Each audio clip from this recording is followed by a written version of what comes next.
जय जगन्नाथ स्वागत करछि आ गोटे फ्रेश ब्लॉग को। आशा करछि समस्ते भल थिबे। एबे घरे पूजा पूजी बंद अछि, सेथिबे गाधी के आसी प्रथमे बसै देली चाहा टिके। चाहाटा पी साला परे तयारी कर देली परोटा आ रातिर अछि भजा, ताकू टिके लगेई खाइ देबु जळखिया रे। बसै देली पिलानक पई भात आ डालमा।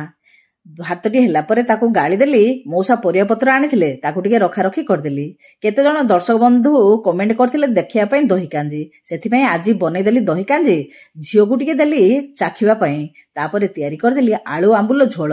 ଏପଟେ ବସେଇଦେଲି ସିମ ଟିକେ ଲୁଣ ଦେଇକି ସିଝିବା ପାଇଁ। ସିମଟି ସିଝି ସାରିଲା ପରେ ତା ଦେହରେ ହଳଦୀ ଗୁଣ୍ଡ, ଲଙ୍କାଗୁଣ୍ଡ, ମସଲା ଗୁଣ୍ଡ, ଲୁଣ, ବେସନ ଟିକେ, ଚାଉଳ ଚୁନା ଟିକେ ସବୁ ଗୁଳାଗୁଳି କରି ତାୱା ଦେହରେ ପକେଇ ଦେଇ ପିଠଉ ଭଜା ତିଆରି କରିଦେଲି।